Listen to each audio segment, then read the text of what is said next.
The DC Universe is home to some of the most overpowered characters in all of pop culture. Why? You can look no further than their flagship superhero, Superman, to get an idea what a demigod might look like.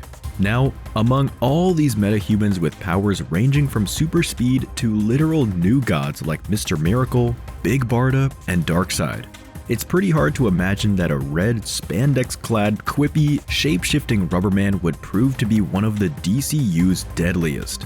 Yet, here we are, and that's what we're going to talk to you about in this video. As always guys, if you want to experience your favorite pop culture icons, remember to like this video. And if you don't want to miss out on some of the hottest superhero videos on YouTube, go ahead and subscribe to us here at KRTV Marvel. Our world has seen its fair share of shape-shifting and elastic superheroes throughout pop culture history, and the Plastic Man is in part responsible for starting that trend. Created in the heyday of the golden age of American comics, Plastic Man is the brainchild of the iconic Jack Cole. He first appeared within the pages of Police Comics #1 in 1941 and has delighted fans all over the world with his combination of wit, levity, and of course, superpowers ever since. As the name suggests, Plastic Man has the ability to stretch and shape his body into any form possible. His physiology also been turned into something akin to rubber, which makes him pretty much impervious to injuries. In addition to that, and this is something that's often overlooked in the DCU, Plastic Man is immortal because of his altered physiology. Now, there's no denying that power set makes for a truly formidable kind of superhero.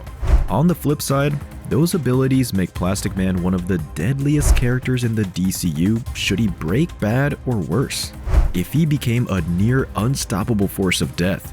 Well, that's exactly what happened during the Deceased event that ran in the DCU and made for some of the most brutal, albeit downright entertaining stories the publisher had to tell. But before we get into the nitty-gritty of Plastic Man's life-consuming, you're going to need a bit of background. In an alternate world within the DC multiverse, the evil new god Darkseid has captured Justice League member Cyborg.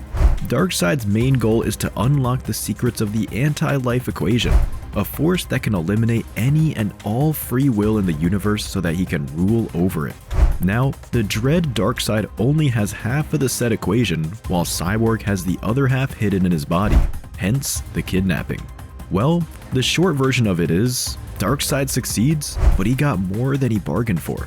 Boy, he really got more than he bargained for, because, as we mentioned, the anti-life equation eliminates the free will of everyone, and that means even Darkseid. In the aftermath of his completion of the equation, Apocalypse, his home planet, is destroyed. Darkseid himself dies, and the equation is sent to Earth. Upon arriving at our big blue marble, it corrupts the internet and turns everybody but a handful of survivors into mindless, flesh-eating zombies. It was only a matter of minutes before this version of the DCU became a post-apocalyptic wasteland, with some of its world's greatest heroes either turned or dead. And we're not just talking about B-listers and C-listers like Purple Orchid or the Shining Knight either.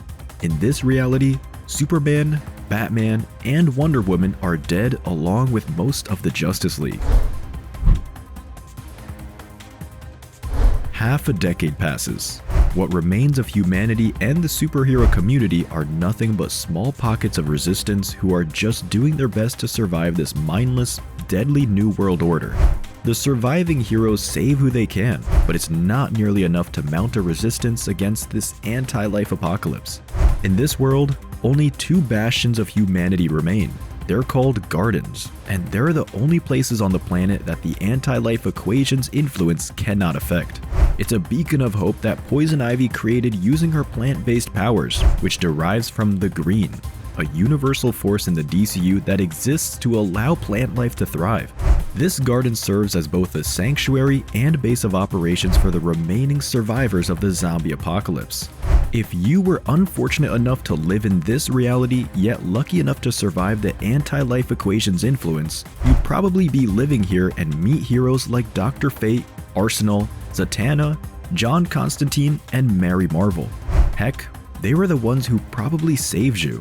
All in all, the Gotham Garden is a paradise, at least by post-apocalyptic standards. And then there's the other garden. Now, this other garden is somewhere in Australia. To say that it's a sanctuary, though, would be quite a stretch.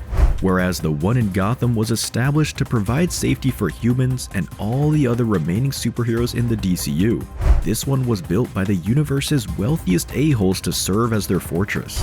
It's ruled by the likes of Oswald Cobblepot, aka the Penguin, Maxwell Lord, known traitor to the Justice League, Jason Blood, a billionaire who's also a literal demon, and a bunch of other DCU villains. And before you ask, nope, the Australian Garden doesn't take in any survivors. Instead, there's a caste system in place where the wealthy D-bags are on top. Below them are their very own militia, and the rest of its population work as lowly servants for those at the top. Now, the Gotham Garden is protected by the green, the power of life itself. Australia's garden has a more extreme approach. It's surrounded by a ring of literal hellfire and a moat of blood around it. Keep that last part in mind, guys, because that's going to come up later. Very few superheroes survived the anti-life wave when it arrived on Earth. Sadly, Plastic Man was not one of them. He too turned into a mindless, undead metahuman like most of the world's greatest superheroes. Hey, remember when we told you that there's a moat filled with blood around the Australian Garden? Yeah, that's not quite blood, you see. That's actually Plastic Man. The thing is, Plastic Man shapeshifted and expanded his body to make it look like he's an actual red river surrounding the Australian Garden. Its citizens considered it as a moat that can devour anything trying to get inside. But the truth is, it's Plastic Man, now an undead force of nature whose sole purpose is to consume, keeping everyone in the garden trapped within its walls. The billionaires, soldiers, and slaves inside might think that Plaz is protecting them, but no, he's just biding his time, swirling around the garden like a river of blood until an opening arises and he gets to eat everyone in it. Would you know where to go if the anti-life equation arrived on our planet? Or do you have other superhero stories you want us to cover? Don't forget to hit that subscribe button for more amazing pop culture videos from us here at KRTV Marvel. We'll see you next time.